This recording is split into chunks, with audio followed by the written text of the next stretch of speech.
ఎందుకు పడగొడుతున్నారు? ఇక్కడ IT park future development అని గవర్నమెంట్ ప్రాజెక్ట్స్ వస్తున్నాయి. ఇక్కడ కట్టడాలు కట్టడం తప్పు. పడగొట్టండి. ఏమనుకుంటున్నారయ్యా? మనిషికి కారణం చెప్తున్నారు, ఆవు అంటే పడగొడుతున్నారు. 50 కోట్లు తీసుకుని ఇంక మీద ఏ సమస్య రాదని చెప్పారు. ఇప్పుడు ఇదేంటయ్యా? సార్, ఇది కొత్త గవర్నమెంట్ ఆర్డర్. కావాలంటే నేను రేపు పొద్దున వస్తాను. ఈలోగా ఎవరితోనైనా మాట్లాడి ఏం చేయగలరో చేయండి. ఏ సార్, అక్కడ గవర్నమెంట్ ప్రాజెక్ట్ వస్తుంది. ఏ బుద్ధి లేని పదవి ఇచ్చారు మీకు పర్మిషన్? నో, ఇది రాంగ్ ప్రాజెక్ట్. పర్మిషన్ ఇవ్వకూడదు.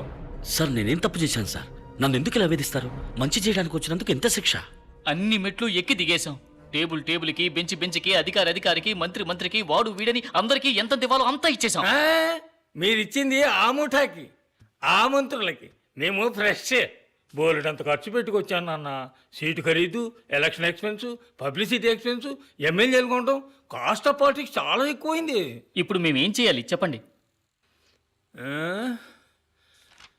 మీ ప్రాజెక్ట్ వాల్యూ ఎంత? ఎన్నిసార్లు ఇదే ప్రశ్న అడుగుతారా? ఏంటి ఏమన్నారు? ఏం లేదు సార్, 200 కోట్లు.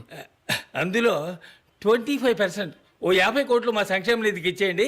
మిగతా నేను నేనేమన్నా మృతం చేయడానికి పర్మిషన్ అడిగానా? సారా కట్టడానికి పర్మిషన్ అడిగానా? చెడగొట్టకు శివాజీ. గాంధీకి మండపం కట్టాలన్నా కూడా వీళ్ళు డబ్బులు అడుగుతారు. రే మామ నోడ్రా, పర్మిషన్ ఉంటా కుదురుతుందా కుదరదా? మర్యాద డబ్బులు తీసుకుని నీకు మర్యాద ఏంట్రా? ఎక్కడికి వచ్చి ఎవరితో ఏం మాట్లాడుతున్నావు నువ్వు? డబ్బులు ఇవ్వకుండా నువ్వు ఆ యూనివర్సిటీ ఓపెన్ చేయడం కుదరదు. ఇవ్వను, ఒక్క పైసా కూడా ఇవ్వను. నేను కోర్టుకు వెళ్తాను. కింద కోర్టు, మధ్య కోర్టు, పై court, magistrate court, appellate court, sessions court, high court, supreme court అని. ఈ దేశంలో న్యాయం అనేది ఏదో ఒక మూల కాస్త మిగిలి ఉంటుంది. దాన్ని తవ్వి తీస్తాను. వెళ్ళి ప్రయత్నించు.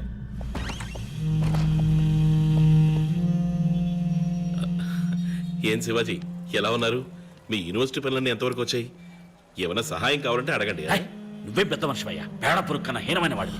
నికృష్టమైన చావు చేస్తావు. శివాజీ, తప్పు.